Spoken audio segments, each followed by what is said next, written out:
उत्तराखंड बेरोजगार संघ ने मसूरी के नीलम रेस्टोरेंट सभागार में प्रेस कॉन्फ्रेंस की। इस दौरान बेरोजगार संघ ने अतिक्रमण पर प्रदेश की बीजेपी सरकार पर हाईकोर्ट के आदेशों का पालन नहीं करने का आरोप लगाया है। बेरोजगार संघ ने आरोप लगाया कि उत्तराखंड सरकार हाईकोर्ट के अतिक्रमण के आदेश पर एक राज्य दो नियम थोप रही है। बेरोजगार संघ ने मसूरी के जेपी बैंड में स्थित बाला स्प्रिंग व्यू विला के मालिक पर एमडीडीए के नियमों के खिलाफ 4 मंजिला बिल्डिंग बनाने का आरोप लगाया है। देखिए, बेसिकली नैनीताल हाईकोर्ट ने जो आदेश जारी किए हैं अतिक्रमण हटाने को लेकर, प्रदेश में जो है अतिक्रमण हट रहा है, चाहे वो पहाड़ों से लेकर हो, मैदान से लेकर, हर जगह अतिक्रमण की कार्रवाई हो रही है। लेकिन हो क्या रहा है कि यहाँ पर आज हम इसलिए आए हैं कि यहाँ पर एक विला है जिसका नाम है सनी विला स्टेट है, ये मसूरी में है, जेपी बैंड रोड पर स्थित है।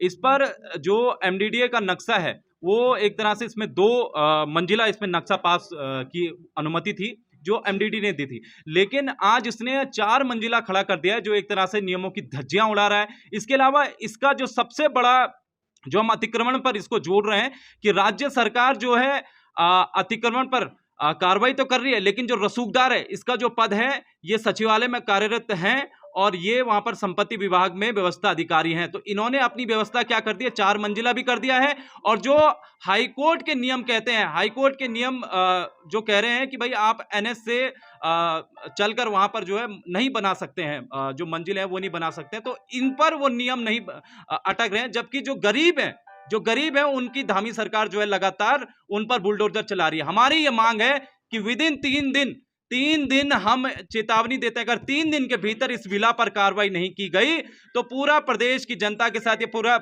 उत्तराखंड बेरोजगार संघ अपनी जेसीबी लेकर यहां पर आएगा और इसका जो विलय की कार्रवाई होगी वो हम करेंगे। तपोवन स्थित आजीविका भवन में श्रीमती राधिका झा, सचिव ग्राम्य विकास विभाग द्वारा उत्तराखंड राज्य ग्रामीण आजीविका मिशन के अंतर्गत किए जा रहे कार्यों की समीक्षा बैठक की गई, जिसमें योजना के मुख्य उद्देश्य गठित समूह के सदस्यों के सशक्तिकरण, सतत आजीविका संवर्धन एवं स्वरोजगार उपलब्ध करवाने के उद्देश्य से विभिन्न योजनाओं की समीक्षा की गई। महिलाओं को सशक्त बनाए जाने हेतु परियोजना में विभिन्न घटकों पर कार्य की प्रगति से श्री आनंद स्वरूप, अपर सचिव, मुख्य कार्यकारी अधिकारी, ग्राम्य विकास विभाग ने उन्हें अवगत कराया। एसएचजी द्वारा तैयार किए जा रहे उत्पादों की ब्रांडिंग और पैकेजिंग पर फोकस करते हुए उन्होंने इसे और आकर्षक बनाने के निर्देश दिए। इस मौके पर उन्होंने वृक्षारोपण भी किया। उन्होंने यूएसआरएलएम द्वारा संचालित उत्तरा आउटलेट और रायपुर विकास खंड स्थित उत्तरा बेकरी यूनिट का भी निरीक्षण किया। सचिव श्रीमती राधिका झा को यहाँ के बेकरी प्रोडक्ट्स, खासकर मंडुआ बिस्किट, ब्रेड और पिज्जा बेस बेहद पसंद आए। उन्होंने इन बेकरी प्रोडक्ट्स की बेहतर ब्रांडिंग की बात कहने के साथ ही इन बेकरी प्रोडक्ट्स को उत्तराखंड सचिवालय में स्टॉल लगाकर बिक्री के लिए उपलब्ध कराने के निर्देश भी दिए। यूएसआरएलएम के एसीओ श्री प्रदीप पांडे ने इस बैठक में वर्षवार विभागीय प्रगति रिपोर्ट के साथ ही लाभान्वित हो रहे महिला समूहों की जानकारी दी।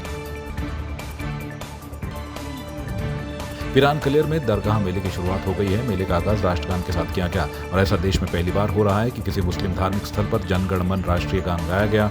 वक्फ बोर्ड के चेयरमैन शादाब शम्स ने इसकी शुरुआत की है। इस बार कई साधु संत भी सूफी संत साबिर मखदूम शाह की दरगाह पर पहुंचे। पिरान कलेर शरीफ दरगाह मेले का आगाज हो गया है और सर्वधर्म संभाव का एक खूबसूरत नज़ारा, जिसमें तमाम सूफी संत, तमाम धर्मगुरु इस कार्यक्रम में मौजूद रहे। बहुत सुंदर नज़ारा, जो गंगा जमनी तहजीब की हम बात करते थे, जो संदेश इन दरगाहों से जाता था, वो आज साफ साफ नजर आया, जिससे मैं भी गदगद हूँ। और आज पूरा का पूरा जो जायरीन आए हैं बाबा साबिर पाक के दरबार में, वो सब भी गदगद हैं।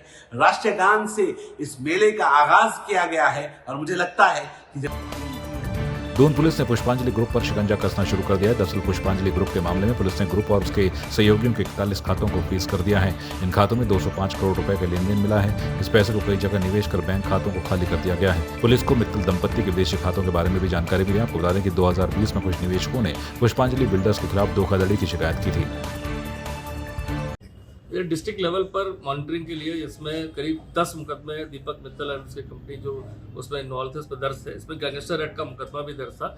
इसमें सप्लीमेंट्री गैंग चार्ट के आधार पर जो दीपक मित्तल के फादर अश्वनी मित्तल है उन पर भी केस रजिस्टर्ड हुआ था।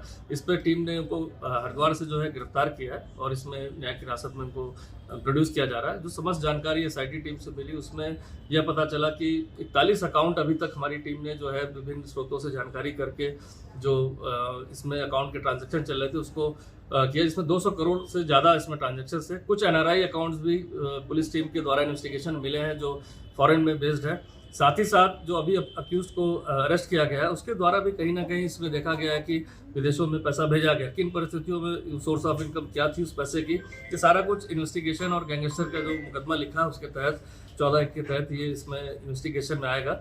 साथ ही साथ इसमें जो अभी इन्वेस्टिगेशन में कुछ ट्रेसेस मिले हैं जिसमें एक बिल्डर, साथ ही साथ एक सीए और एक फिल्म डायरेक्टर की बात भी आ रही है जो कहीं ना कहीं इस पैसे के बीच में शामिल थे। तो अभी चूंकि प्रिलिमिनरी फाइंडिंग्स है और उसमें क्या उनकी संलिप्तता थी, जेन्युइन बायर से जेन्युइन इन्वेस्टमेंट थी कि कहीं ना कहीं पैसे की इन्वेस्टमेंट लगाई गई थी ब्लैक मनी की, सारी चीज़ें इन्वेस्टिगेशन का विषय है जो जल्दी आने वाले समय में क्लियर हो पाएगा। देहरादून में लगातार डेंगू का प्रकोप बढ़ता ही जा रहा है। वहीं कांग्रेस के वरिष्ठ नेता सूर्यकांत धस्माना ने डेंगू पर नगर निगम और स्वास्थ्य विभाग की तैयारियों पर सवाल खड़े करते हुए कहा कि डेंगू के कारण लगातार मौत के मामले बढ़ते जा रहे हैं। वहीं नगर निगम सिर्फ घर और स्कूल जाकर चालान काटने का काम कर रही है। से ज्यादा लोगों की मौत हो गई। मैंने परसों जहाँ पर सफाई अभियान शुरू किया था, जहाँ पर हमने ब्लीचिंग का वहाँ पर अभियान शुरू किया था, वहाँ पर आज फिर एक मौत की खबर आई है। 7 मौत पहले उस क्षेत्र में गामली और इंदिरापुरम का जो शास्त्री नगर खाला इलाका है वहाँ पर हो चुकी है। पूरे शहर के अंदर चाहे सरकारी अस्पताल हो, चाहे मेडिकल कॉलेजेस हो, चाहे प्राइवेट तमाम अस्पताल हो, कहीं भी बेड नहीं है, ब्लड प्लेटलेट्स नहीं है। सरकार को हम बोल बोल के थक गए, ब्लड का इंतजाम नहीं कर रहे हैं। इनको एयरलिफ्ट करना चाहिए, बाकायदा हेलीकॉप्टर भेज करके इनको ब्लड प्लेटलेट्स मंगाने चाहिए। ओ नेगेटिव के लिए परसों पूरी रात में जगा रहा, तब जाकर के हरिद्वार से ओ नेगेटिव का ब्लड प्लेटलेट हमको मिल पाया। पूरे देहरादून में, राजधानी में सरकार की लापरवाही की वजह से, और सबसे बड़ा जो इसके कारण है देहरादून का नगर निगम जिसने समय पर फॉगिंग नहीं करवाई, स्मार्ट सिटी का प्रोजेक्ट जिसने 4.5 सालों से पूरे देहरादून को खोद के रखा हुआ है, जिसके कारण जल भरा हुआ, जिसके कारण वाटर लॉगिंग भी, और ये लार्वा पूरा डेंगू का फैला है। इस समय डेंगू के अलावा चिकनगुनिया की शिकायत आने लगी है। अलग अलग तरह के वायरस सारे इसमें जो वायरल हो रहा है। मैं समझता हूँ कि सरकार जिस प्रकार की लापरवाही कर रही है, देहरादून डेंगू की राजधानी बन गया है और सरकार को भी, नगर निगम को भी जागना चाहिए। कांग्रेस पार्टी ने अभियान शुरू कर रखा है। मैं इस समय आंदोलन इसलिए नहीं कर रहा हूं कि लोगों की जान पर बनी है, इसलिए मैं आंदोलन नहीं कर रहा हूं।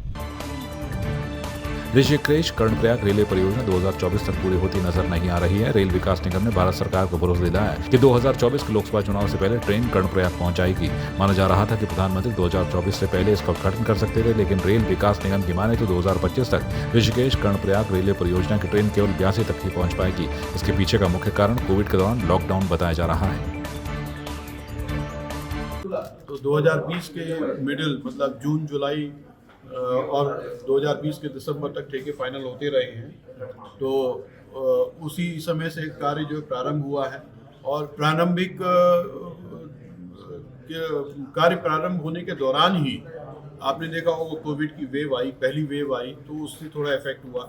फिर एक दूसरी वेव फिर आ गई, जब लोग बाग संभाल के काम पकड़ना शुरू किए तो एक दूसरी वेव फिर से आ गई। तो ये वेव आने के पश्चात भी मतलब लोग जो है अनवरत कार्य में जो जुटे हुए हैं, कार्य करते रहे। और अभी इस समय हम जो है 60% टनलिंग कर चुके हैं, 40% जो बची हुई है।